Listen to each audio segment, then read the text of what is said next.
Bienvenue sur la maille qui murmurait à mon oreille. Eh oui, ça fait super longtemps qu'on ne s'est vu. C'était au mois de décembre, je pense, la dernière fois. Oui, probablement, au moins 10-15 jours avant Noël, je ne sais même plus la date. Je pensais pouvoir revenir avant, mais j'imagine que, vous le savez, la vie n'est pas un long fleuve tranquille. Eh bien, chez moi non plus. Et voilà. Donc, j'avais pas trop l'énergie. C'est pas tellement une question d'énergie. Pas tellement la patate en fait pour venir vous voir. Donc dans ces cas-là, quand on a plein de soucis, plein de trucs à gérer, ben on reste chez soi, on attend que ça passe ou on fait ce qu'il faut pour que ça passe. Mais en tout cas, moi je ne vais pas aller allumer mon téléphone et vous dire bonjour en faisant la tronche. C'est pas très utile, hein. Voilà, les choses sont pas franchement rentrées dans l'ordre. J'ai plein de trucs à gérer dans plein de domaines. Je vais pas rentrer dans les détails, mais voilà, on a connu mieux. Voilà.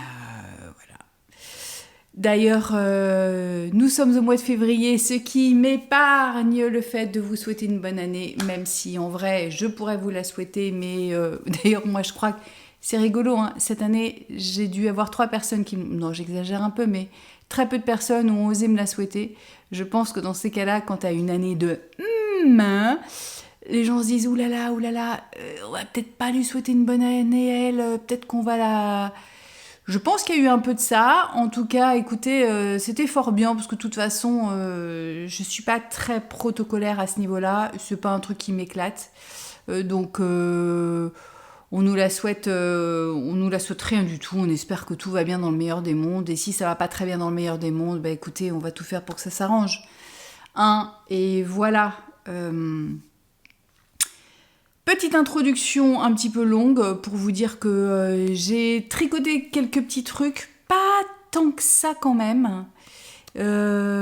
Si j'ai tricoté des choses, j'ai tricoté des petites choses, mais j'ai eu moins de temps de tricot que d'habitude. Bah forcément, il y a eu plein d'autres domaines où il a fallu que je gère des choses. Voilà, que je fasse beaucoup des allées et venues un peu partout, que la vie avec ses avantages et ses inconvénients, voilà. Écoutez, qu'est-ce que je peux vous dire? Je vais commencer par ce que je porte. En vrai, c'est pas ce que je portais aujourd'hui, mais je me suis changée pour vous montrer après. Parce que ce que je portais aujourd'hui, c'est ce que j'ai terminé. Donc je vais vous le montrer d'abord sur cintre. Mais ça, c'est le Art déco de Elinor Mortensen. Pourquoi j'ai un trou alors que bon, j'allais dire on ne connaît qu'elle, non.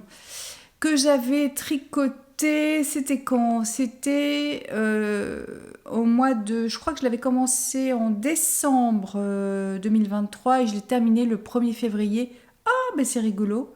Ça fait presque un an tout pile que je l'ai fini. Mais je l'ai fini le 1er février 2024. C'est un pull que j'ai tricoté quasiment, enfin en même temps que Cécile. Cécile, que font mes mains, que tout le monde connaît. On avait toutes les deux flashé sur la version de... comment elle s'appelle? Margot Chien, je crois. C'est comme ça qu'on dit. Une version qui était très loose, que j'aimais beaucoup aussi. Il se trouve que le mien est beaucoup moins loose pour la simple et bonne raison qu'en fait, moi j'ai fait... La fille. Pour la simple et bonne raison que je ne l'ai pas fait loose. Bah ouais, voilà, en fait. Je ne l'ai pas fait loose. Je crois que je l'ai fait en taille 3, ce qui correspond à ma taille, a priori. Moi, il est moins cintré, il est moins fité que sur elle, parce que j'ai quand même une aisance. Mais j'ai pas une aisance de dingo. À mon grand désespoir. Non, pas à mon grand désespoir. En fait... les cheveux c'est n'importe quoi, enfin bon, c'est pas grave. Ah oui, alors là, brute de pomme, hein, les filles, je viens, voilà, j'ai un créneau de dispo entre deux trucs, j'allume le téléphone et voilà. Donc vous excuserez la sale tronche si j'ai une sale tronche, la coiffure de si j'ai une... Bon, comme ça, hein. Le fond qui est pas dingue, vous avez une petite vue sur ma bibliothèque avec une partie avec beaucoup de BD, beaucoup de romans, beaucoup de tout, un peu de bazar, mais en fait le soleil brille aujourd'hui, ce qui est extraordinaire et nous sommes très contents que le soleil brille, mais ça veut dire aussi qu'il y a des reflets de partout et que pour vous montrer les choses avec des couleurs à peu près sympathiques, il fallait que je cherche un angle. Donc j'ai trouvé celui-là que pas trop mal. Bon, écoutez, on va voir. Donc, pour en revenir à ce pull, moi, je l'ai tricoté avec les laines de Madeleine et Philibert, son mérino couleur Nancy, qui est un beau bleu. Je voulais un bleu marine comme ça, un bleu assez profond. Et je voulais un jaune pour aller avec et pour contraster. En fait, la difficulté, c'est effectivement toujours de faire les choses quand on est à travers un écran. Je trouve que c'est pas si facile. Moi, je suis vraiment une fille qui aime toucher, comparer de visu. J'ai trouvé ce kit silk de Woolly Skin. Je regarde mes notes parce que je suis capable d'oublier. La couleur, c'est néon. Donc, c'est un jaune assez pétant. Qui est beaucoup plus tranché, on va dire contrasté que la version qu'a fait Cécile, qui est plus antique avec un vieil or comme ça, et son bleu est plus pétant, mais elle a fait un vieil or qui est très beau. Et moi, la simple et bonne raison pour laquelle je ne l'ai pas fait plus grand, c'est que c'est pratico-pratique et très pragmatique, c'est qu'il m'aurait fallu plus de 3 écheveaux de laine et je trouvais que financièrement ça allait être un coût que je ne pouvais pas mettre dans ce pull là. Déjà que c'est des laines, c'est pas des laines industrielles, donc ça a un certain coût et je me suis dit après ça fait tout de suite monter la facture. Donc c'est un peu la raison pour laquelle il a une aisance, mais pas de dingo. Parce que qui dit aisance supérieure dit prix supérieur aussi. Ça m'a d'ailleurs servi pas de leçon parce que je l'aime beaucoup, je le porte beaucoup, je le trouve hyper sympa, hyper joli et tout. Je l'aime vraiment bien. Mais il y a un autre pull comme ça, un autre jacquard qu'on a vu aussi. On a vu aussi la version avec Cécile sur Margot Chien. On s'est dit celui-là on le fera. Je ne connais plus le nom. Mais en fait, je crois que le fond, je le ferai avec une laine peut-être plus industrielle, ce qui me permettra ce coup-ci de viser ou de faire quelque chose de plus grand, de plus large, de plus ample et de donner ce côté un peu plus bohème, quoi, un peu plus bohème chic, rigolo. Enfin, rigolo, bohème chic, je sais pas si c'est rigolo. Mais celui-là, je l'aime beaucoup. C'est... Voilà. À choisir, à refaire, est-ce que je sais pas ce que je referais différemment. Je trouve que mon jaune... mais en fait, c'est toute une question. C'est pour ça que je vous dis que c'est important de regarder les laines en vrai. Parce que vous prenez cet écheveau-là de laine, de kit silk, vous le regardez à la lumière, il fait un très beau jaune poussin, très, très néon, très jaune, et ce qui se mariait bien avec le bleu. En revanche, dès que vous le mettez à côté du bleu, vous voyez le halo là, mais ça paraît logique. Jaune et bleu, ça fait quoi comme couleur? Et voilà, vous avez un petit halo légèrement vert.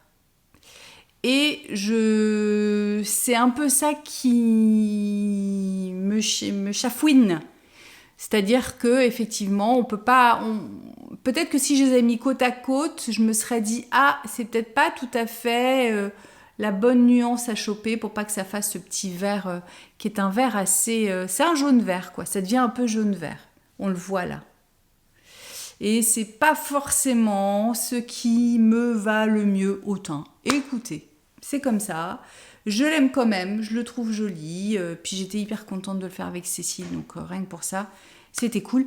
Même si, effectivement, moi, par rapport à elle avait vraiment kiffé le fait de faire le jacquard comme ça, le fait de compter, ça lui avait...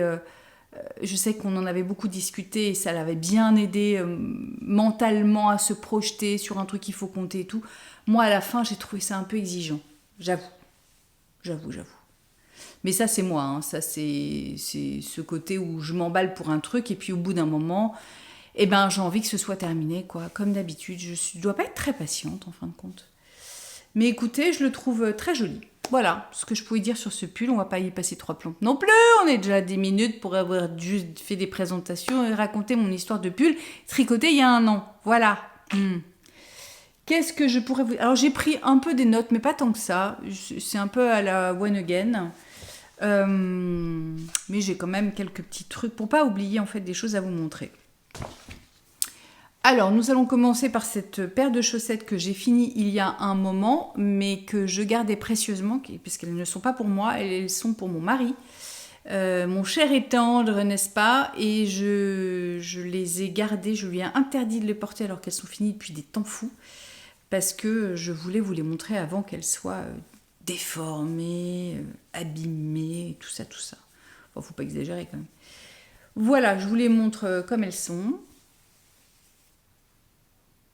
Alors, elles ont été tricotées, on va dire des chaussettes... alors, il paraît qu'il faut dire chaussettes vanille. Moi, j'aime bien dire des chaussettes à la vanille parce que je trouve qu'on dirait une glace avec un petit parfum sympatoche. Donc, finalement, des chaussettes à la vanille, pourquoi pas? Puis, en fait, on fait un peu comme on veut, quoi. Si on a envie de les renommer, on les renomme. Hein. Voilà. Chaussettes vanille ou chaussettes à la vanille, histoire de dire qu'effectivement...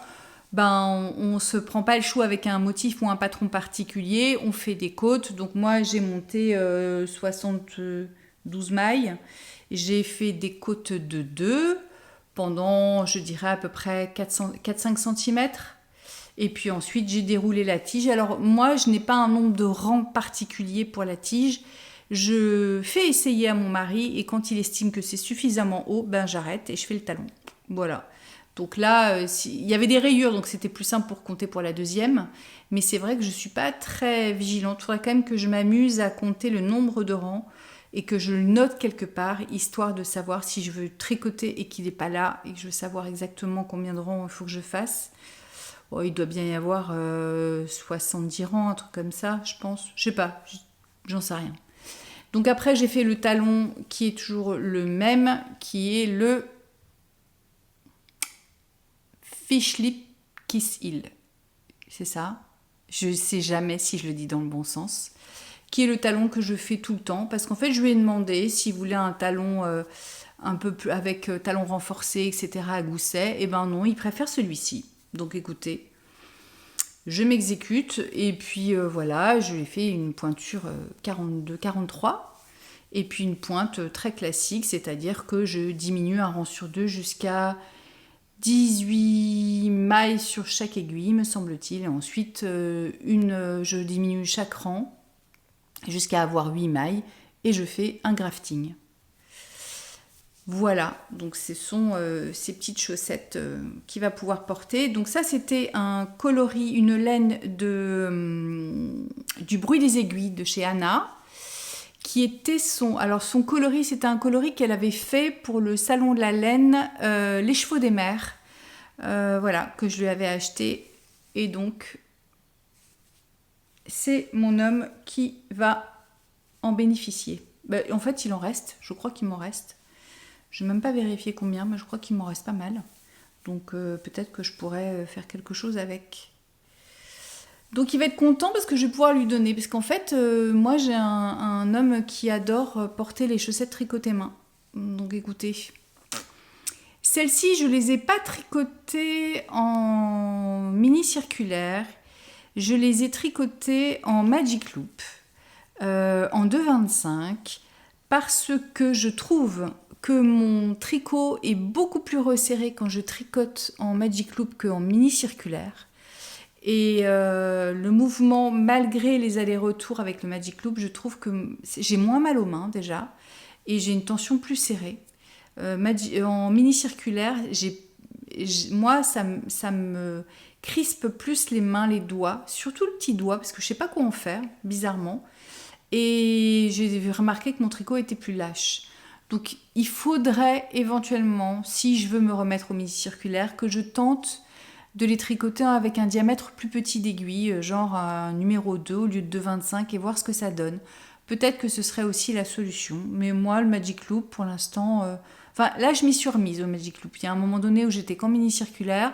Et puis là, je trouve ça assez agréable de faire en Magic Loop. Effectivement, il y a une manip et tout ça, mais Bon, l'avantage, c'est qu'on n'a pas à changer d'aiguille pour le talon, parce que moi, je fais le talon toujours en Magic Loop. J'aime pas trop. Je l'ai déjà fait en mini circulaire, mais je trouve que le geste est moins précis et je suis plus tendue sur mes aiguilles, alors que là, ben voilà, j'ai de la marge. Je le fais toujours avec un câble petit. Je vous en avais déjà parlé avant, donc je mets un câble de mini ou de small, je sais plus, le câble très très fin. Et donc j'ai un connecteur de câble qui va... non mais là j'ai même pas besoin de connecteur de câble parce que sur les 2,25 ça passe, me semble-t-il, il me semble que ça passe bien. Donc je fais ça, je mets juste sur le câble hyper fin et comme ça j'ai pas de marque avec le Magic Loop.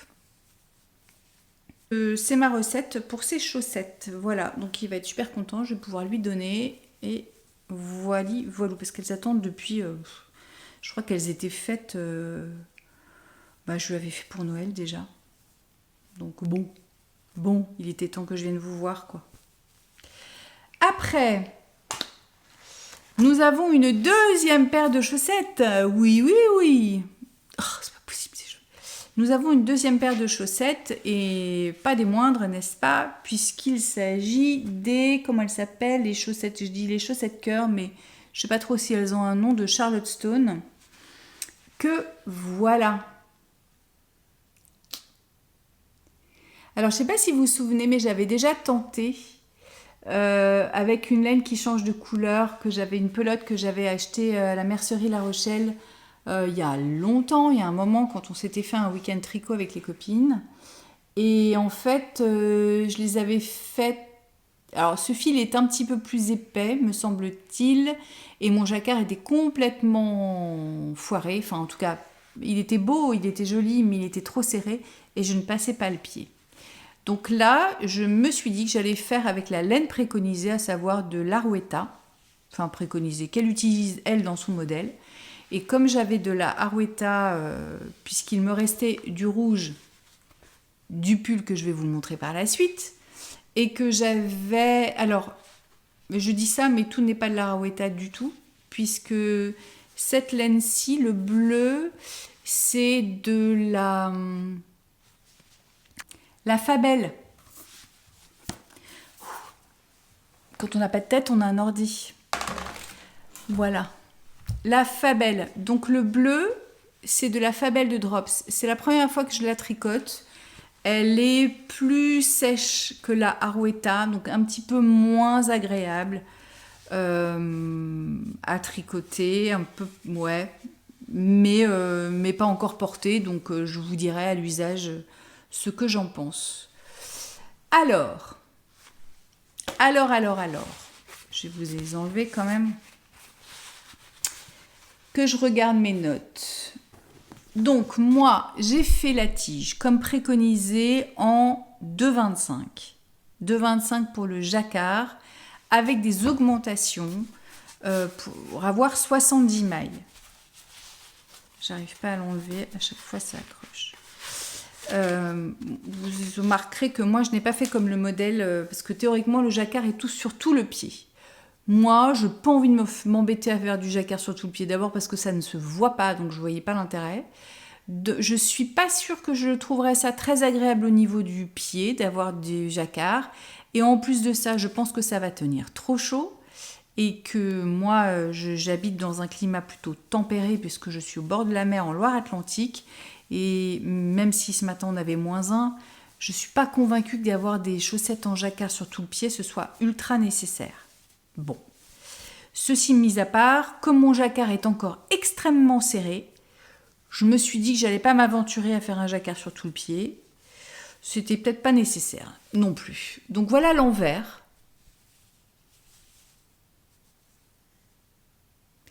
Alors, j'ai tricoté en 2,25. Je voulais au début faire du Magic Loop, mais je n'avais pas d'aiguille de 25 pour pouvoir faire le Magic Loop. Ou en tout cas, non, de 25 j'ai pas. Je crois que j'ai peut-être 2,5. Non, mais je vous dis des bêtises. 2,5 j'ai pas. C'est 2,5 que je voulais. 2,5 j'ai pas. J'ai 2,25 effectivement, et après je crois que je dois avoir 3 ou... Mais 2,5 je n'ai pas. Donc j'ai été obligée de faire en mini circulaire pour le jacquard. Donc on fait des augmentations. J'ai suivi la bande de côte sur quelques centimètres. C'est des côtes semi-torse. C'est-à-dire que c'est les rangs en droit seulement qui sont... Les mailles droites et en droit qui sont torse. Et ensuite... Tiens, j'ai un fil rentré qui se barre, c'est super. Et voilà. Et ensuite, qu'est-ce qu'on fait? On fait donc une petite bande de côte 2 cm, 2 cm et demi. Et on fait une augmentation de mailles et on entame la tige avec 70 mailles sur les aiguilles et qu'on tricote en 2,5. Donc je l'ai tricoté en mini circulaire parce que c'est tout ce que j'avais sous la main. J'ai essayé de relâcher ma tension et pour relâcher ma tension et avoir un peu plus de mou, j'ai retourné mon tricot et donc j'ai tricoté sur l'envers avec l'envers face à moi, enfin l'envers à l'extérieur et donc l'endroit face à moi. Comme ça, le fil fait un tour un petit peu plus long, ce qui lui permet en théorie de gagner un peu plus de mou. J'ai quand même essayé de faire attention à bien faire suivre le fil à chaque fois à étirer le fil sur mon aiguille mini circulaire pour pas qu'il y ait de tension, en tout cas que ce soit pas trop serré. J'ai regardé au fur et à mesure, j'ai fait tout ce qui sur le papier faut faire, en théorie. Force est de constater quand même que ma tension fait que c'est serré. Je les passe, mais avec des forceps. Bon, je les passe. Je me suis dit, écoutez, mon jacquard est somme toute hyper joli, je trouve, bien réussi en tout cas.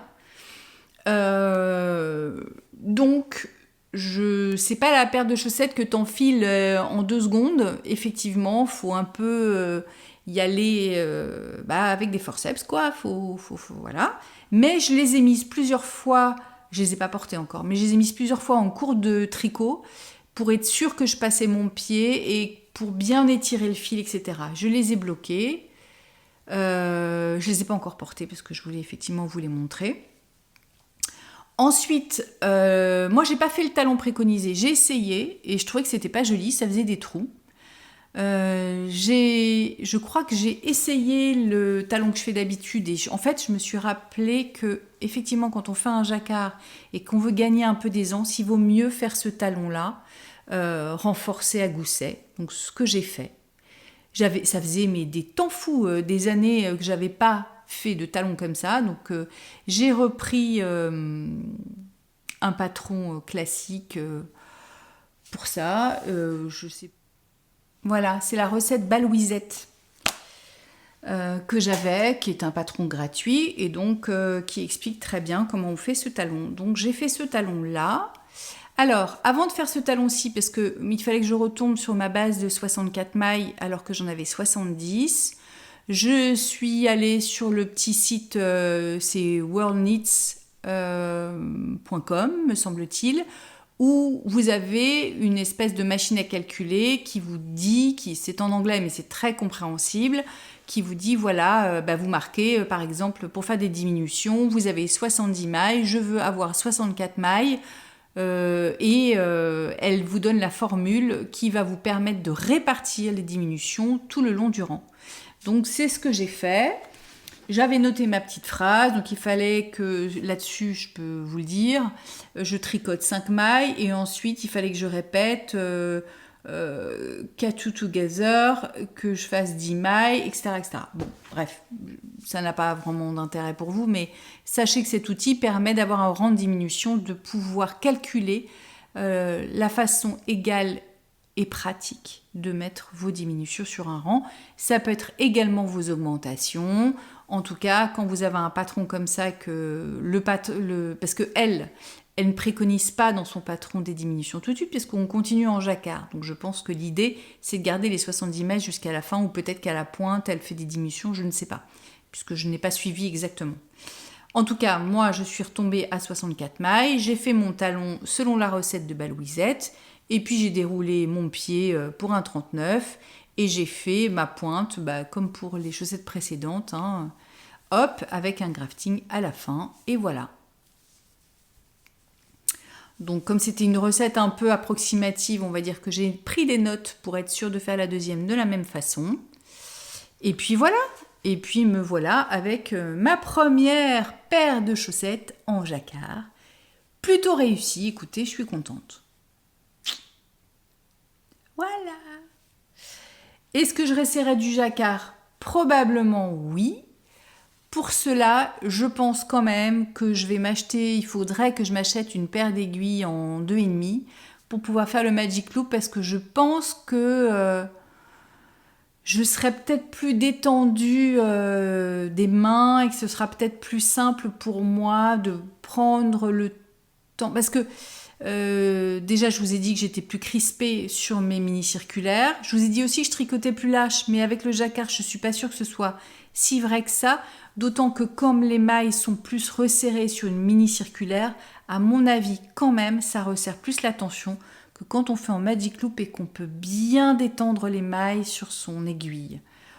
C'est mon avis, hein. Peut-être que celles qui sont des grandes habituées du jacquard n'ont aucun souci en mini, mais là, je pense que c'est ce qu'il faudrait que je fasse. Mais écoutez, je suis contente du résultat. Je trouve que bon, c'est ma deuxième paire parce que la dernière fois c'était les mini, des plus courtes que j'ai fait les bords qui sont courtes donc je les ai pas encore portées parce que là en ce moment on a des températures négatives le matin. Là il fait 6-7 degrés petit point météo et puis on a du soleil mais bon on s'est quand même tapé des bonnes pluies. Hein. Vous n'êtes pas sans savoir que nous avons été en alerte inondation, alerte rouge. Donc voilà. Donc il n'a pas fait, il y a eu du vent, il y a eu du, voilà, bref. Là, ça caillote. Voilà pour ces chaussettes-là. Ça, c'était mon deuxième objet terminate. Alors, il y a quelque chose dont je vais vous parler, mais je ne peux pas vous montrer, et j'étais pas peu fière, mais j'ai pris des photos, donc je vous mettrai des photos là.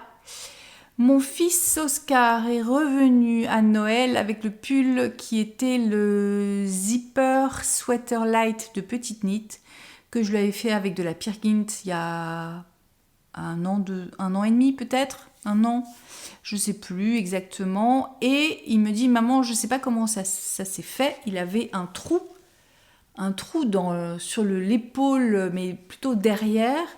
Mais bien. Et alors au début, je me suis dit, tiens, est-ce que c'est un nœud? Pourtant, je fais pas de nœud dans la laine, mais il y en avait peut-être un que j'ai pas vu ou je pensais qu'il était solide et qu'il a lâché. C'était pas ça. Très honnêtement, vu le trou, je ne savais pas dire exactement ce qui s'était passé parce que c'était comme si la laine avait été un peu grignotée ou s'était affinée à différents endroits. Et est-ce qu'il a eu des mythes dans son placard? C'est probable. En tout cas, c'était vraiment pas cassé net et pas un truc que je pouvais réparer de façon facile. J'avais pas à défaire, à remailler et puis à faire un nœud ou je sais pas trop quoi. Non, c'était vraiment galère. Donc, ce que j'ai fait, je vous ai pris des photos du trou et je vous ai pris des photos après. Donc, je vous montrerai les deux. Il a fallu que je défasse un petit peu l'endroit où il y avait le trou du pull, que je regarde un peu où c'était et que je me débrouille pour que l'endroit du trou soit assez régulier. C'est-à-dire que j'ai un nombre de rangs pareil à droite qu'à gauche, quoi, que ce soit à peu près pareil, à peu près identique. Je précise que c'est sur du bleu marine parce que sinon c'est pas drôle. La Peer Gynt, le bleu marine, alors les photos, ça va vous paraître bleu outre-mer parce qu'il y a la lumière dessus, mais pas du tout, c'était un bleu très très sombre. Donc déjà, pour y voir clair, accroche-toi Minette. Hein.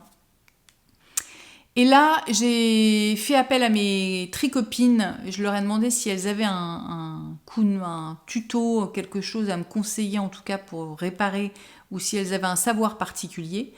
Elles m'ont envoyé des réels sur Instagram qui montrent, réels qu'on voit passer régulièrement, enfin souvent un peu toutes au fil de nos feeds de conversation, je sais pas quoi, sur Instagram, ça arrive qu'on voit effectivement des petits tutos comme ça, des petits trucs et astuces qui nous paraissent assez simples à faire. Effectivement, ça paraissait pas simple à faire, mais ça paraissait faisable. Il se trouve qu'un réel, c'est quand même pas fastoche parce que vous avez une vitesse d'exécution qui n'est pas la même, on est bien d'accord, que votre propre vitesse d'exécution.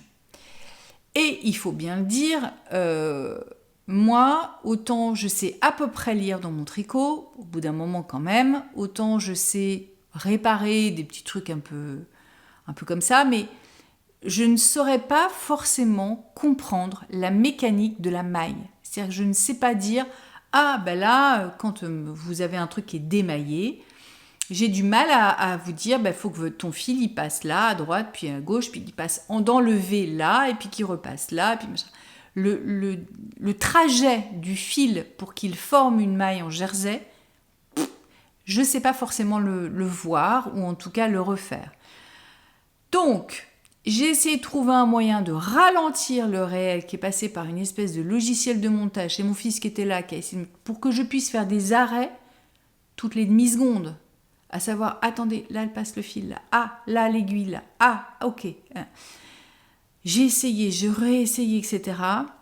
Et à un moment, j'ai tapé quand même sur Internet, sur YouTube, je crois que j'ai dû taper comment remailler ou jersey ou quelque chose comme ça. Je sais plus ce que j'ai tapé, un truc dans ce goût-là. Il m'a proposé plusieurs vidéos et j'en ai regardé une. Et puis, alors là, j'ai pas cherché à comprendre. J'ai bêtement appliqué ce que j'ai vu. Donc je passais, l'avantage de YouTube, c'est que vous pouvez le mettre sur votre ordinateur en grand.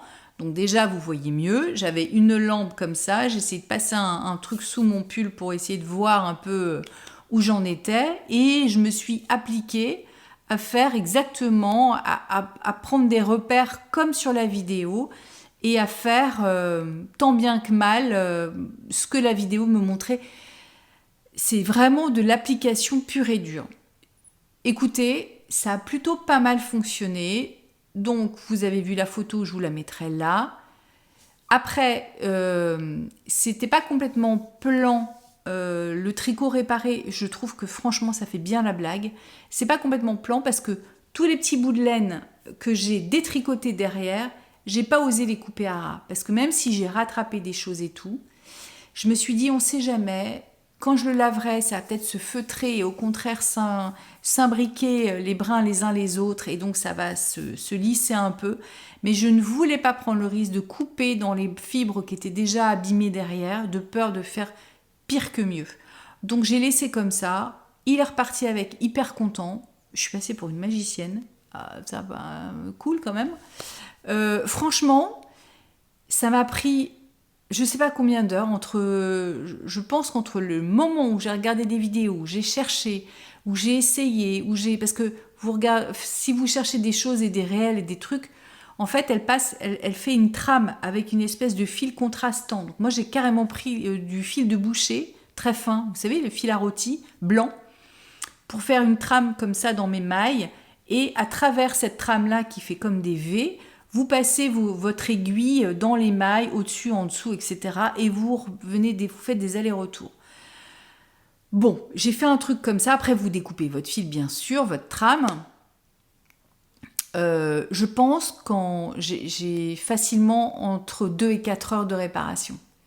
Fastoche, entre le moment de choper la vidéo, de regarder, re-regarder, parce que vous voulez pas vous planter, vous voulez pas passer un fil, parce qu'une fois que vous avez mis votre nouveau fil, alors heureusement j'avais une pelote de râpe de Peer Gynt, donc ça c'était pas un problème, mais vous n'avez pas envie d'avoir à découper le nouveau fil que vous avez mis au risque de découper l'ancien. Donc une fois que c'est retissé, remaillé, faut être à peu près sûr de ce qu'on fait, parce que redéfaire un truc qu'on a réparé, je pense que là, c'est un vrai bazar, un bazar monumental qui est presque, qui me paraît très, très compliqué à défaire.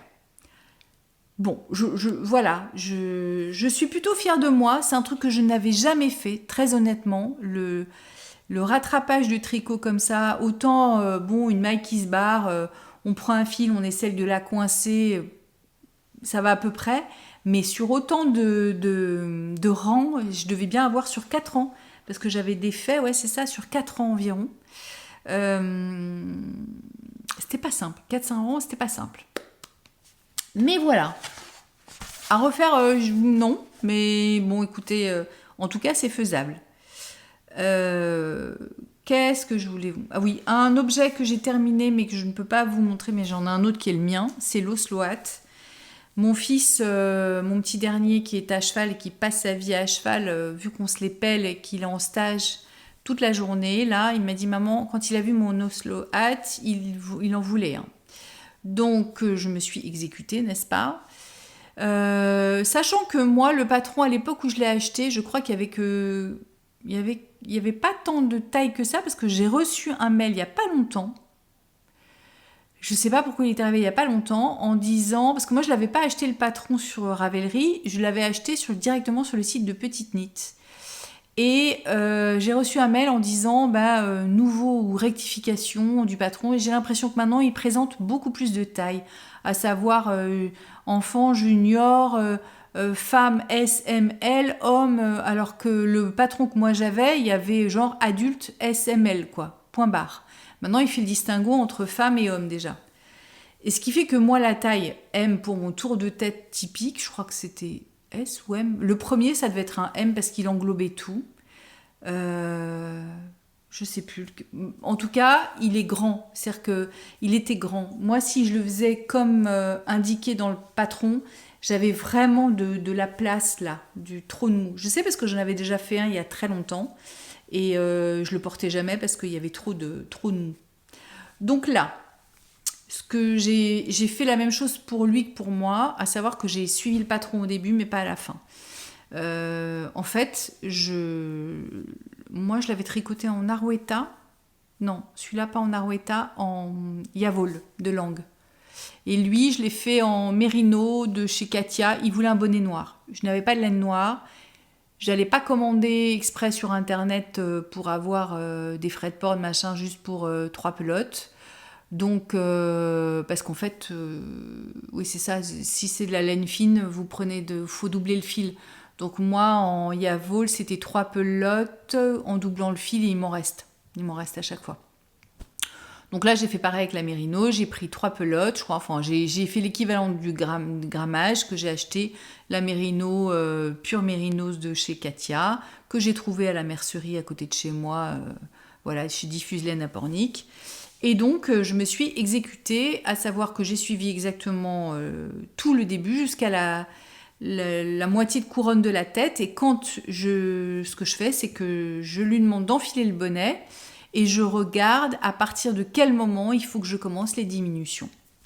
Et quand je vois qu'il n'y a pas beaucoup de place, enfin qu'il ne reste pas beaucoup de crâne découvert, on va dire, eh bien, je fais les diminutions plus rapidement que préconisé pour qu'il n'ait pas une espèce de petit truc de lutin sur la tête. Donc, il l'a avec lui parce qu'il le met tout le temps. Je sais pas si je vous avais montré. Moi, le mien, je vais avoir une tête de glandouille avec un bonnet, mais c'est pas grave, hein. Donc, vous voyez, on voit un petit peu les oreilles, mais si on le plaque bien, moi, je ne l'ai pas bloqué, hein. Je ne l'ai pas bloqué du tout, je l'ai porté direct. Je m'étais dit que je le ferais et en fait, je ne l'ai pas fait. Voilà. Bon. Petite tête de bonnet, hein. Petite tête de bonnet. Il est content, je crois qu'il le met vachement. Quand il est en stage et qu'il commence tôt le matin et qu'il se les pèle et qu'il est tout le temps dehors avec les chevaux, il est très content d'avoir son bonnet. Donc voilà. Ça, c'est le mien. Et le sien est en noir. Voilà. La prochaine fois si j'en fais un autre, peut-être que je le ferai, j'allais dire avec du mohair, mais en même temps j'ai peur que ça gratouille un peu, mais j'essaierai en tout cas avec la nouvelle version du patron, celle qui m'a été envoyée, et peut-être que j'aurai pas besoin de bidouiller les diminutions, la couronne, et que ce sera plus simple pour moi, enfin plus simple, je n'aurai qu'à suivre plutôt qu'à chaque fois essayer, regarder, diminuer. Là, c'est au petit bonheur la chance, mais écoutez, ça le fait, hein. Voilà. De toute façon, c'est un bonnet. Le principal, c'est qu'on ait chaud aux oreilles et à la tête. Voilà, voilà. Ensuite, le seul grand ouvrage que j'ai terminé, c'est le pull Académie de Marie-Christine Lévesque que je vous avais montré la dernière fois. Je regarde mes notes que voilà. Ah oui, il a déjà des plis aux manches parce que je vous dis, je le portais. Donc, je l'ai déjà porté plusieurs fois, hein. Alors, c'est un pull que j'ai tricoté en Arouetta de fil Collana et Tilia. La couleur, c'est rouge de Chine. Et je l'ai tricoté en aiguille 4,5. Donc, je ne sais pas si je vous ai pull Académie de Marie-Christine Lévesque, je crois que je vous l'ai dit.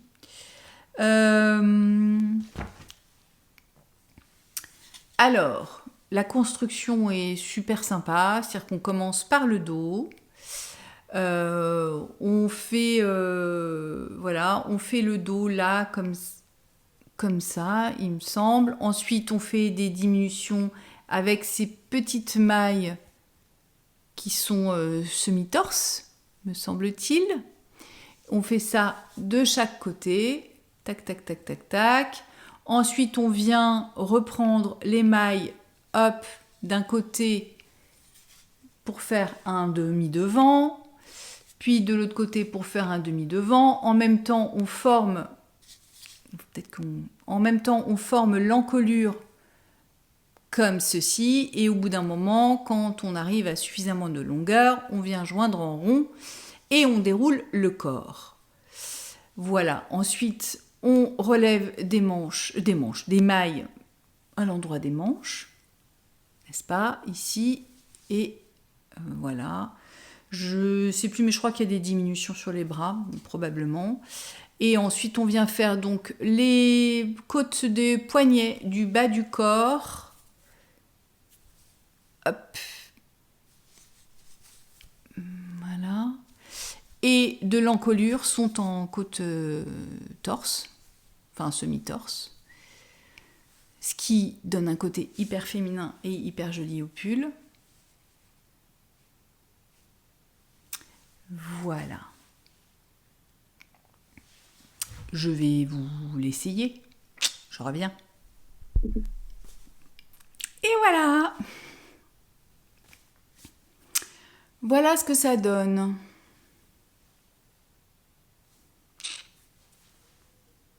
Tadam. Écoutez, franchement, je trouve que c'est un pull qui est tout à fait compatible pour les débutants, dans le sens où il est mini-effort, maxi-effet, je trouve. Par les côtes qui sont semi-torse comme ça, je trouve qu'il a un côté très très féminin, un côté travaillé, avec cette petite bande là d'épaule comme ça, là. Ça fait un côté assez sophistiqué, alors qu'en fait, il ne demande pas beaucoup d'efforts. D'autant qu'il est très bien expliqué, et au niveau du texte, au niveau du patron, et également parce que effectivement on trouve sur YouTube des vidéos qu'elle a faites pas à pas pour montrer chaque partie importante à tricoter. Elle montre comment relever les mailles, notamment sur cette bande-là. Elle montre comment relever les mailles sur l'encolure, il me semble, où elle dit exactement comment prendre le brin, par où choper la maille, etc., pour qu'il n'y ait pas de trou au niveau des manches. Enfin, elle est vraiment très pédagogue dans sa façon d'expliquer. Et je trouve que si vous voulez faire un pull féminin, comme ça, bien travaillé quand même, sans avoir l'impression de faire un truc hyper difficile, c'est un très très bon modèle, un très chouette modèle. Donc voilà. Bah écoutez, oui, qu'est-ce que je peux vous dire de plus? La laine, donc c'est la Arouetta et Tilia de fil Collana doublé. Pour être tout à fait honnête, je suis un tout petit peu déçue par le mixte. Je m'attendais à mieux. J'avais beaucoup d'espoir dans ce mélange parce que je vois plein de pulls qui sont tricotés dans ce mélange. Je pense, mais pourtant j'ai déjà tricoté des pulls avec des fils à chaussettes où il y a du nylon dedans. Je ne sais plus quel est le pourcentage de nylon dans la Arouetta. Je ne sais pas si c'est ça, mais je sais pas, je vais pas dire que ça me dérange, mais je trouve que ça fait moins qualitatif. Je vais voir comment il vieillit, hein, mais certainement mieux que certains d'ailleurs avec le nylon. C'est possible qu'au contraire, ils se tiennent bien au lavage et qu'ils résistent bien. Mais je sais pas. Je je le trouve beau, hein, mais je le trouve chouette et tout. Je sais pas. C'est comme si je le sentais un peu le nylon. Ouais, c'est comme si je le sentais ou que je le voyais. C'est même presque plus ça. Je pense que je deviens hyper difficile. C'est peut-être moi qui deviens chiante en vieillissant, hein, qu'est-ce que vous voulez que je vous dise. Ouais, non, je sais pas si c'est vraiment ça ou... Alors, moi qui disais que le mohair, la tilia ne me piquait absolument pas, depuis quelque temps, j'avais moins de sensibilité là, et depuis mes soins là, j'ai de nouveau des picotements par moment. Alors c'est très journalier, périodique. Il y a des moments où ça va, je supporte, et puis tout d'un coup, dans la journée, je vais moins supporter et je vais passer mon temps à faire ça. Je pense qu'avec le froid aussi, on a la peau plus sèche, donc peut-être que c'est ça, et que du coup, ça me picote un petit peu plus. C'est pas impossible que ce soit ça. Donc là, je fais attention à bien mettre de la crème tout le temps. En plus, je fais beaucoup de sport, beaucoup de sport dans l'eau. Et l'eau de la piscine, parce que je ne vais pas à la mer là, mais l'eau de la piscine c'est bourré de chlore, donc c'est pas impossible que ça attaque un peu et que du coup je sois plus sensible. Écoutez, en tout cas, il est beau, il est réussi. Je trouve que effectivement c'est un chouette patron, très bien expliqué, qui n'a pas de zone d'ombre. Je pense que j'ai pas encore tricoté d'autres pulls d'elle, mais je vais me pencher sur sa patron tech parce que je trouve vraiment qu'elle a une façon d'expliquer qui est très très très très claire, pédagogue, et ça m'étonnerait qu'il y ait beaucoup de gens qui rencontrent des soucis de compréhension avec ces patrons. Voilà, autant je sais qu'il y en a petites nit qui comprennent pas, alors que pour moi c'est clair, petite nit, mais il y en a d'autres.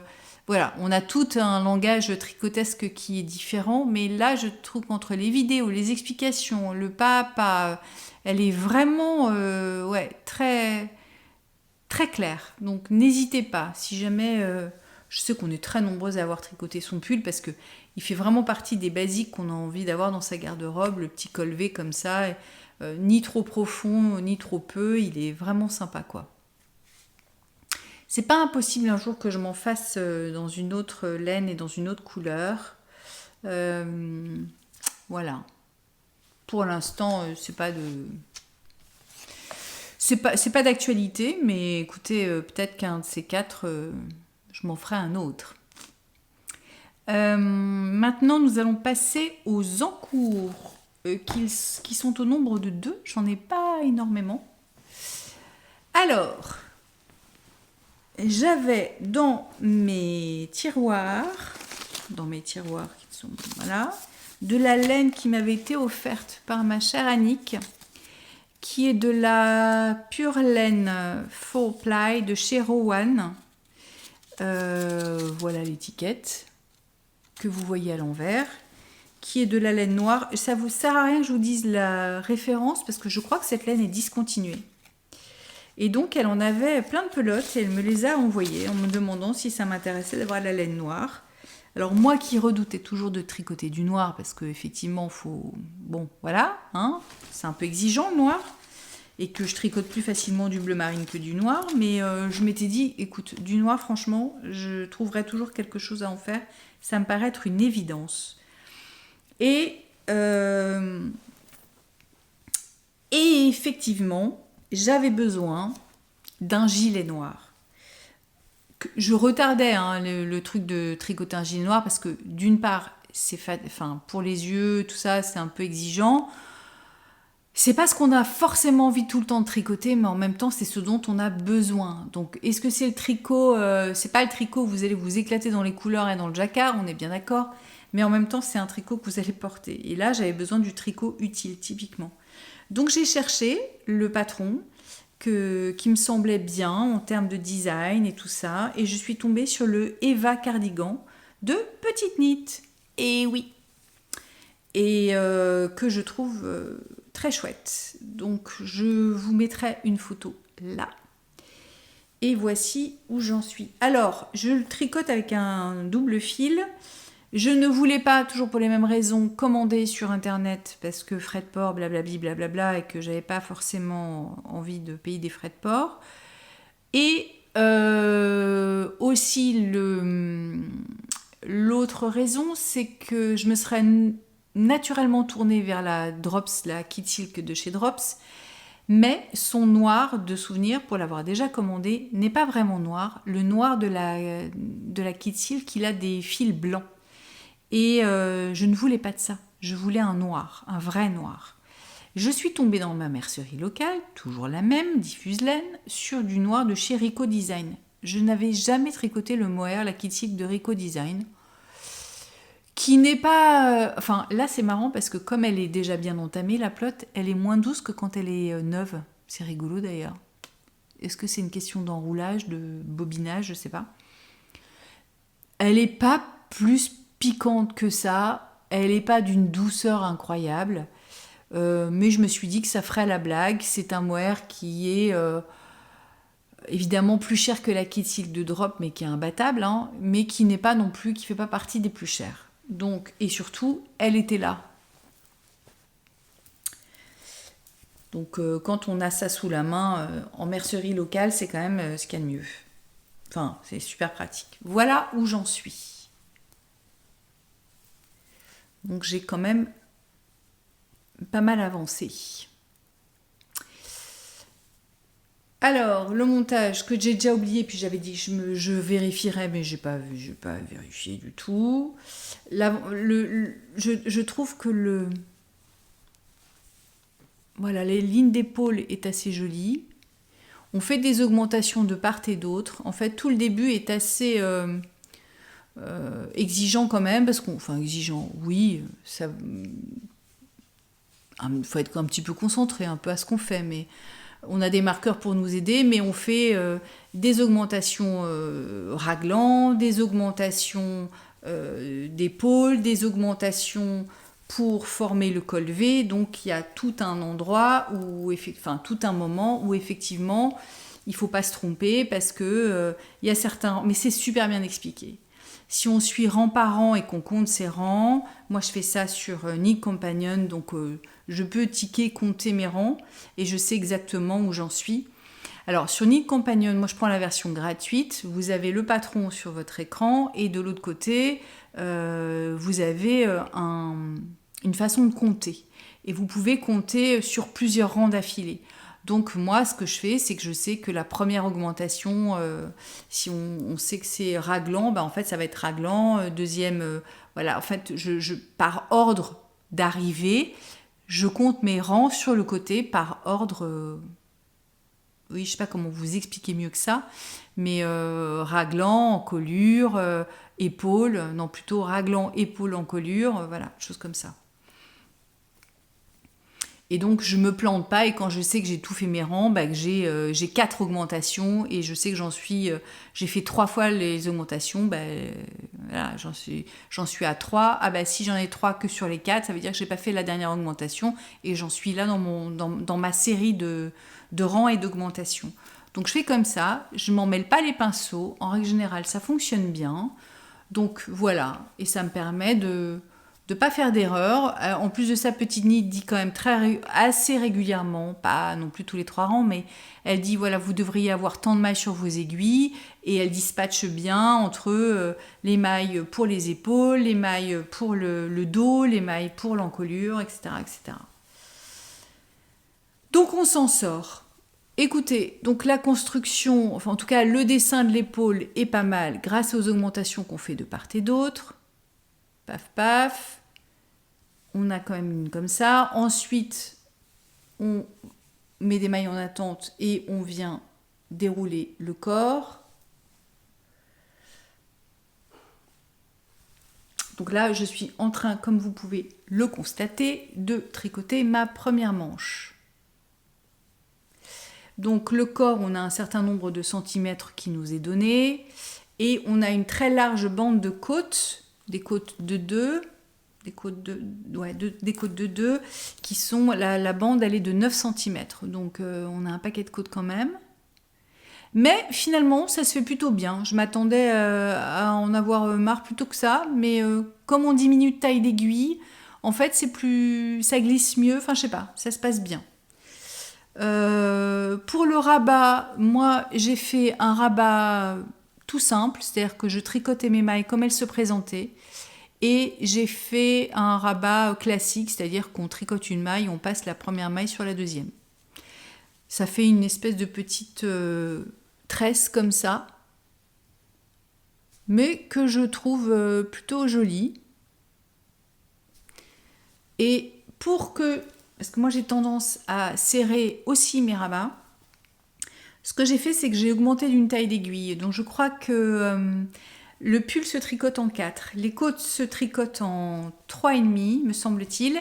Et donc moi, ce que j'ai fait, c'est que j'ai pris du 3,75 pour le rabat. Comme ça m'a donné un peu plus de souplesse et je trouve qu'il n'est pas trop serré. Ça va. Ça va. Alors on va pas se mentir, c'est un gilet, donc c'est des rangs en aller-retour. Voilà, donc c'est ça qui est plus exigeant. Je sais que c'est un ouvrage qui est sur le long cours. D'ailleurs, je me dépêche pas plus que ça. Enfin, je prends mon temps. Et je suis pas au bout pas au bout de l'ouvrage, hein, puisque une fois que j'aurai fini. Donc là, j'ai une série de diminutions à faire. Tous les temps de rang, je peux pas vous le dire puisque c'est un patron payant. Donc j'en suis là. Je mets des petits marqueurs ampoule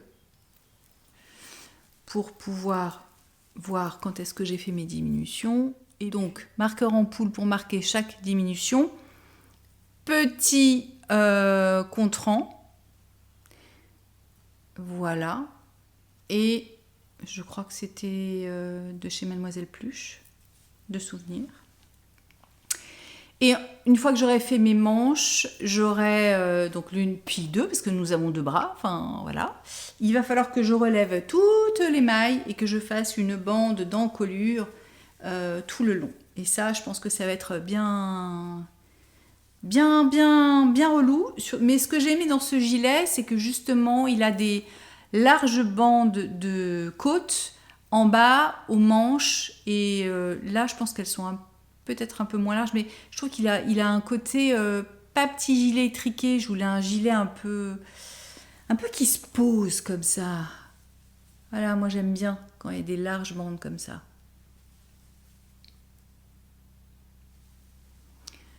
Et un gilet noir, écoutez, on en a toujours besoin. Hein. Le tissu est sympa. Vous le voyez pas noir, mais il est noir. Voilà. Le tissu est chouette. Donc, il devrait être pas mal chaud quand même. Voilou. Je ne sais pas si j'aurai assez de mohair, mais je me suis dit, dans le pire des cas, de toute façon, la mercerie n'est pas très loin. De la laine de la Rowan, ça, je sais que j'en aurai assez. Et je suis hyper contente de tricoter les pelotes qui m'ont été offertes par Annick, parce que c'est chouette de les voir se réaliser dans quelque chose, dans un objet qu'on va porter tout le temps. Et je sais que ce gilet-là, je vais le porter.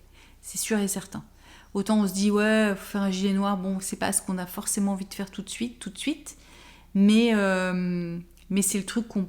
De temps en temps, il en faut, hein, des objets comme ça, où on sait que c'est pas pour forcément le plaisir absolu du tricot, voilà. Quoique je l'aime bien, en fait. Je pensais qu'il serait plus boulet à faire et plus relou, mais non, ça va. Je le trouve plutôt chouette, plutôt sympa.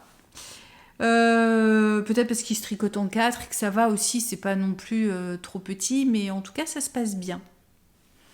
Et le deuxième objet en cours, projet, objet, ce que vous voulez, c'est encore de la laine qui m'avait été offerte par Annick.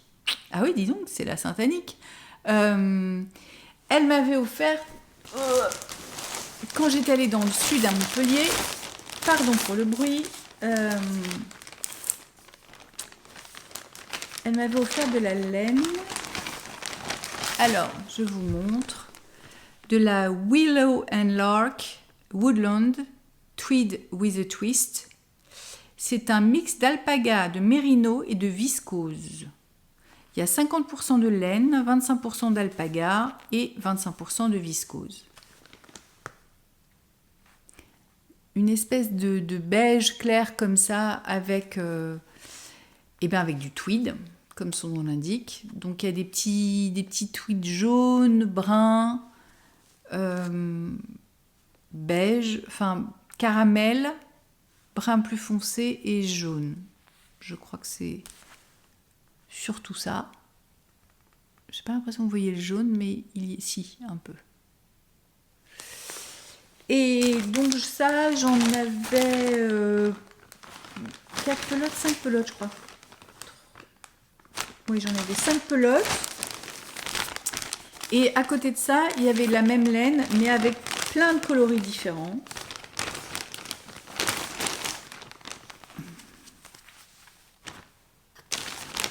Que je ne vais certainement pas tout utiliser pour le projet que je vais vous montrer, mais c'est pas grave. Voilà. Je ne sais pas comment. Hop, hop, hop. Plus une qui est sur mon objet en cours. Voilà. Ah, mais non, il en manque une. Je me disais bien aussi. Voilà. Bon, je peux pas. J'ai pas assez de mains. J'ai pas assez de doigts. Et je ne savais pas dans quel projet le faire, mais j'avais une envie d'un châle qui serait pas que du jersey, qui ne serait pas non plus de la brioche, parce que je ne sais pas vraiment faire de la brioche et que j'avais pas envie d'un truc qui me prenne la tête, vu que j'ai la tête déjà bien encombrée en ce moment par plein de problématiques à résoudre. Donc je me suis dit, je voudrais quelque chose qui soit ludique, donc qui demande quand même de l'attention, ce qui permet de s'évader un peu, mais qui soit pas le truc qui peut se transformer en échec et frustration. Vous voyez ? Donc j'ai cherché, et je suis tombée sur le châle Malibi d'Isabelle Kramer, que je vais vous mettre là. Alors, j'ai passé des temps fous sur Ravelry à essayer de trouver. Et voilà. Alors ça, j'ai débuté il n'y a pas très longtemps. Mais comme c'est un petit peu exigeant quand même. Enfin, exigeant. Faut suivre un patron, quoi. Je le tricote pas forcément le soir en regardant un film, par exemple. Voilà où j'en suis. Donc ça, c'est l'autre couleur que je ne vous ai pas montrée, qui est celle-là. Donc je prends une écrue, enfin beige clair, et le bleu. Donc je vais vous mettre une photo là du châle. Et moi, je ne... Voilà ce que ça donne. Je ne sais pas encore ce que je vais faire. Si vous voyez sur le dessin du patron, il y a toute une bande comme ça. Ensuite, il y a toute une bande avec des rayures qu'elle fait d'une autre couleur, toujours avec les écrus en fond.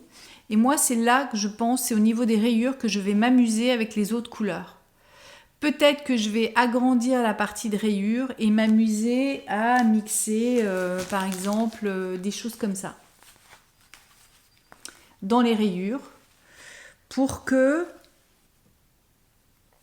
voilà, il y ait toute une bande un peu marrante où au lieu peut-être que de faire du écru une rayure, écru une autre couleur, écru une autre couleur, soit je fais écru effectivement une couleur différente à chaque fois, soit je fais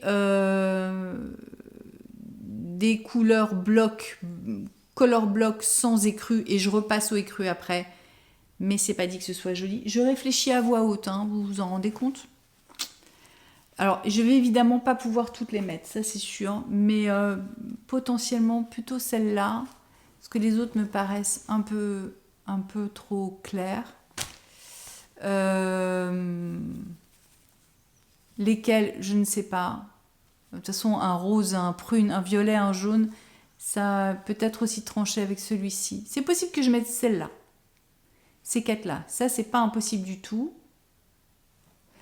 Ensuite, on repart sur toute une bande, visiblement, de ça et de bleu. Est-ce que j'en aurai assez ? C'est pas dit. Est-ce que je passerai pas une autre couleur ? voilà. Je vais un peu, alors là, j'y vais un peu au pifomètre, à savoir avec la quantité de laine que j'ai. Ce dont j'ai envie, en tout cas, c'est d'avoir un châle bien chaud parce que, mine de rien, il y a des mailles glissées, donc ça fait une double épaisseur dans le tricot. Ça, c'est l'envers. Hein. Ce que j'aime aussi, c'est que c'est beau aussi à l'envers, je trouve. Ça fait un truc comme de la mosaïque. D'ailleurs, c'est comme ça que ça s'appelle, je crois bien. Et le motif est vachement sympa. Et j'avais envie d'un grand châle doudou, bien chaud, un peu rustique comme ça, avec une belle laine, bien grand. Donc on commence par un garter tab avec la couleur principale. Et puis ensuite on commence le point qui est expliqué rang par rang. Avec des augmentations évidemment différentes. Parfois c'est des jetés, et voilà, il y a des jetés. Parfois il y a effectivement des augmentations à droite, à gauche, voilà, avec une bande centrale. Et donc on a plusieurs rangs de motifs différents qui donnent ça. Et je le trouve le point hyper beau. On dirait je suis en train de voir ça, on dirait des plumes de paon un peu. Voilà ce que ça va donner.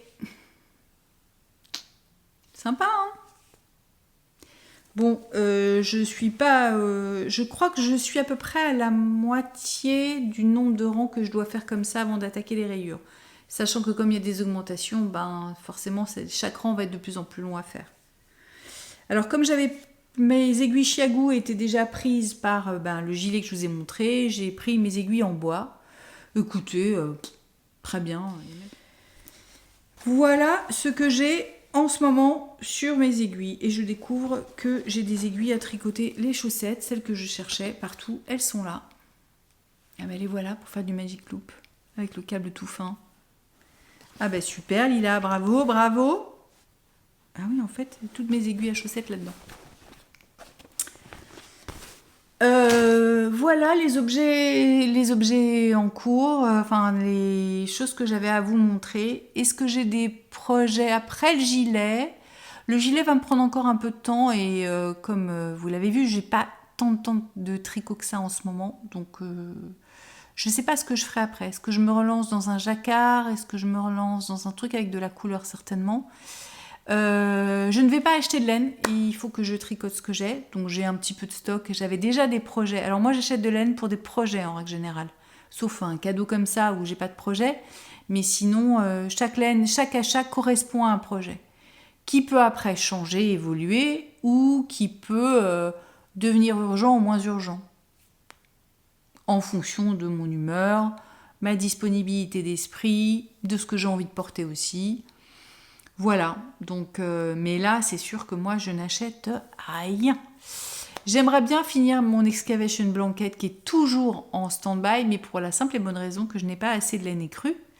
Et que comme je ne suis pas censée acheter de laine, et voilà. Conjoncture économique fait que en ce moment, je n'achète rien. Qu'est-ce que je pourrais vous dire d'autre? Oui. J'avais proposé de faire une petite FAQ. En fait, j'adore parce qu'il y en a plusieurs d'entre vous qui m'ont dit « Ah, super pour une FAQ », mais qui ne m'ont pas posé de questions. C'est super, mais je ne peux pas faire une FAQ sans questions. Alors, il y en a quand même quelques-unes d'entre vous qui m'avaient posé des questions. J'en avais noté. Entre autres, quel est le premier ouvrage que j'ai tricoté? Alors, je suis allée chercher sur Ravelry, parce que le premier ouvrage, je compte premier ouvrage en rond, tricoté en rond, parce qu'avant ça, je faisais beaucoup avec des aiguilles droites, bien sûr, et je faisais des snoods pour mes garçons. Il m'est arrivé de faire un pull, mais pas pour moi, j'avais jamais tricoté vraiment de pull pour moi, je faisais que des accessoires, que des snoods et des écharpes, des choses comme ça.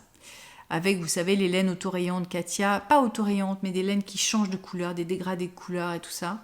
Je trouvais ça sympa, donc je faisais beaucoup ça pour mes enfants et pour moi. Donc j'ai pris en compte le premier pull en rond tricoté. Et là, je me souviens que j'étais à Montréal, au Canada, et que j'étais allée à l'espace tricot sur Montcland, avenue, à côté de chez moi à l'époque.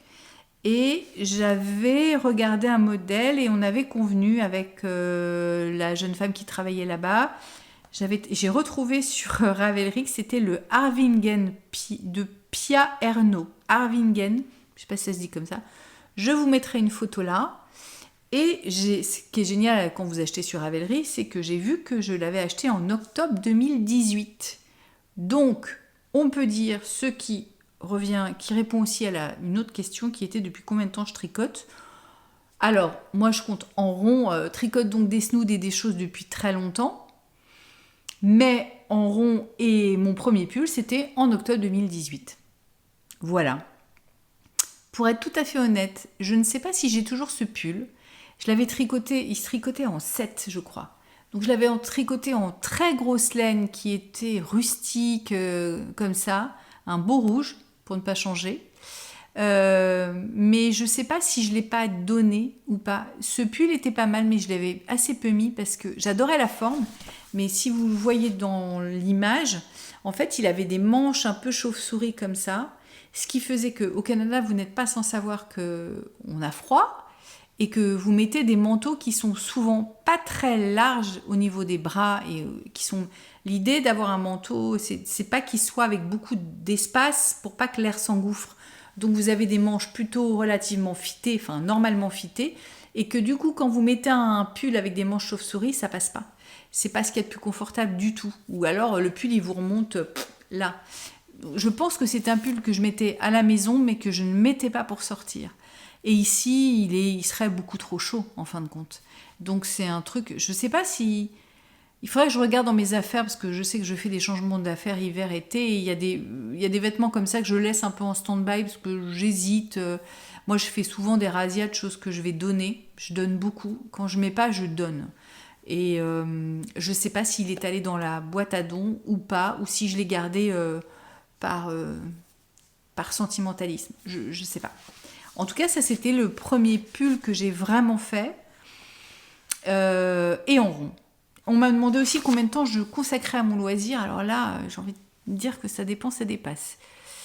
Et ça peut être de rien du tout, comme ces derniers temps, où il y a eu plein de jours où j'ai pas tricoté du tout, à 4 heures par jour.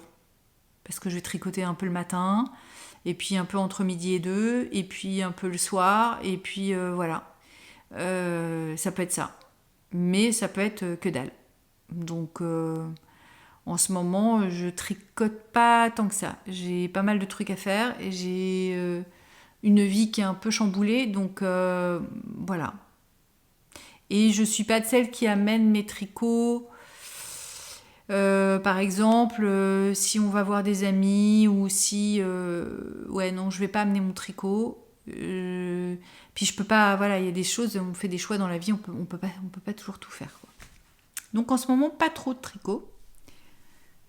Alors, on m'a demandé la marque de laine pas chère.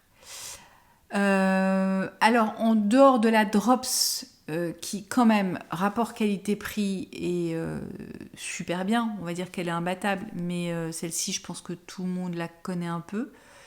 J'ai trouvé, moi, j'ai été très agréablement surprise par la Holzgarn, qui n'est pas chère, qui pour moi est vraiment intéressante parce qu'elle a un toucher rustique qu'on n'a pas évidemment avec la Drops.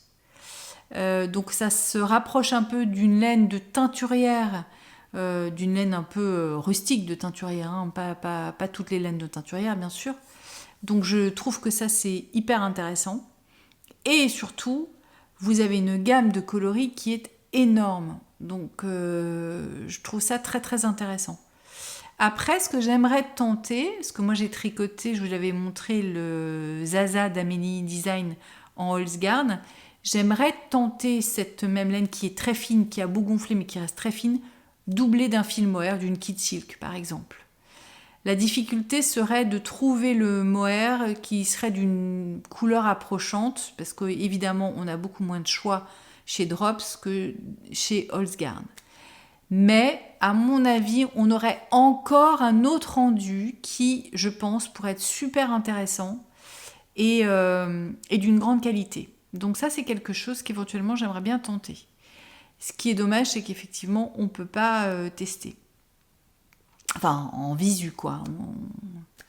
Mais si on a un coloris plutôt basique et qu'on la trouve chez Holzgarn, un coloris facilement trouvable un peu partout, comme un neutre par exemple, il y a fort à parier qu'on ait l'équivalent chez Drops ou s'en rapprochant, ou alors on peut jouer et faire un chiné. Mais je trouve que comme fil intéressant, pas cher et pas, j'allais dire, pas si vu que ça.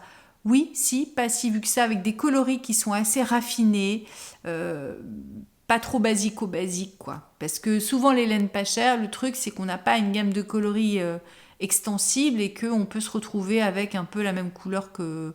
En fait, on l'a fait une fois, on l'a fait...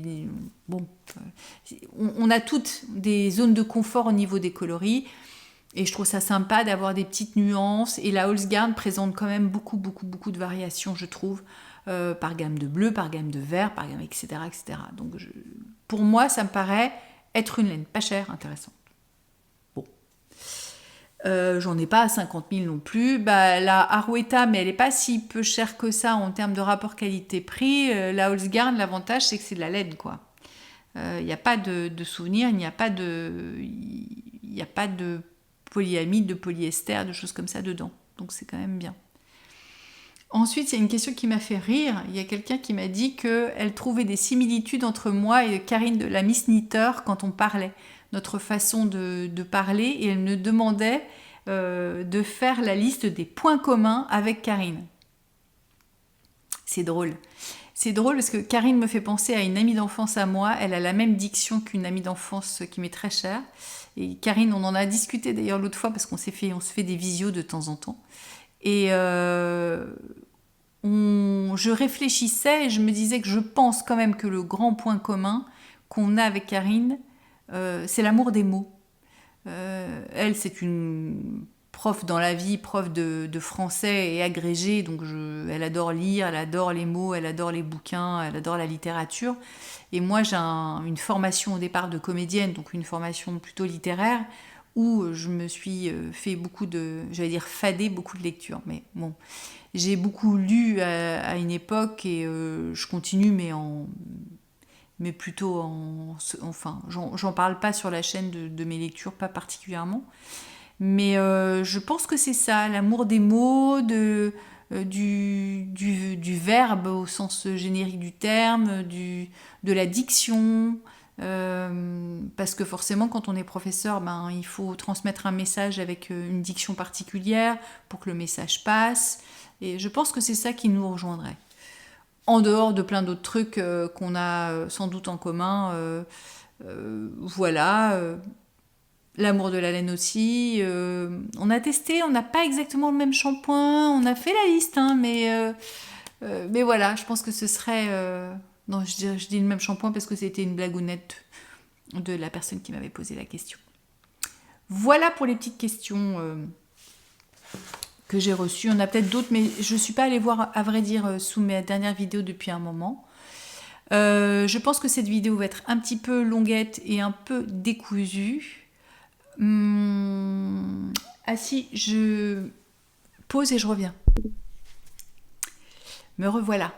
Petite pause juste parce que je disais que je parle pas de bouquin, mais c'est pas vraiment une grande lecture, mais c'est un livre que vous connaissez sans doute, enfin que certaines d'entre vous connaissent sans doute, mais qui est un ouvrage dans lequel j'aime bien revenir, qui sont les 4 accords Toltec de Don Miguel Ruiz, que moi j'ai dans ce tout petit format-là, qui est assez rigolo, qui existe dans plein de formats différents. Et les 4 accords Toltec sont comme des principes de vie, des principes, des lignes de conduite, des choses qui peuvent nous guider et qui sont assez importants de se rappeler, notamment dans une époque où je trouve que la bienveillance n'est pas toujours de ce monde, où les réseaux sociaux font que les gens parfois ont tendance à se lâcher et à ne pas hésiter à avoir le verbe un peu facile et un peu haut. Et les 4 accords Toltec, j'ai du mal à le dire, 4 accords. 4 accords, moi qui venais de dire que c'était l'addiction l'important. Voilà, les 4 accords Toltec. Donc le premier, c'est que votre parole soit impeccable. Évidemment, il explique comment faire en sorte que sa parole soit impeccable, qu'est-ce que ça veut dire, mais je trouve ça intéressant. Le deuxième, c'est quoi qu'il arrive, n'en faites pas une affaire personnelle. Ça aussi, je trouve ça intéressant de ne pas systématiquement penser que l'action des autres ou le comportement des autres a quelque chose à voir avec soi. Non. Le troisième, c'est ne faites pas de suppositions. C'est la bonne suite logique de ne faites pas une affaire personnelle de ce que font les autres. Effectivement, ne pas supposer de ce que les autres peuvent penser de vous, dire de vous, ou non, ce que l'autre pense lui est propre, et je ne suis pas vous, vous n'êtes pas moi, etc. Nous ne sommes pas les autres. Et le quatrième qui est faites toujours de votre mieux. Voilà. Et je les trouve importants à lire et à relire de façon régulière, ou en tout cas de se rappeler un peu ces principes. Et ben voilà, cette vidéo arrive à sa fin. J'espère que ça vous aura plu, malgré le fait que j'ai pas non plus des milliards de projets à vous présenter. Je ne sais pas exactement quand est-ce que je reviendrai, surprise, surprise. Quand j'aurai des choses à vous raconter, probablement, parce que sinon je vois pas trop l'intérêt. Et puis voilà, en attendant, portez-vous bien. Si vous avez suivi cette vidéo jusqu'au bout, et comme on a dit qu'on ne se souhaitait pas la bonne année, mais qu'on se souhaite quand même plein de bonnes choses, bah mettez-moi un petit trèfle à 4 feuilles. Moi je dis que ce serait cool. Comme ça, c'est un petit signe sympatoche. Et puis je vous souhaite une belle journée, des beaux moments, des beaux projets de tricot, et que tout aille bien, en tout cas dans le mieux possible dans vos vies. Et ben à bientôt, je vous embrasse et à plus tard. Ciao. Bye.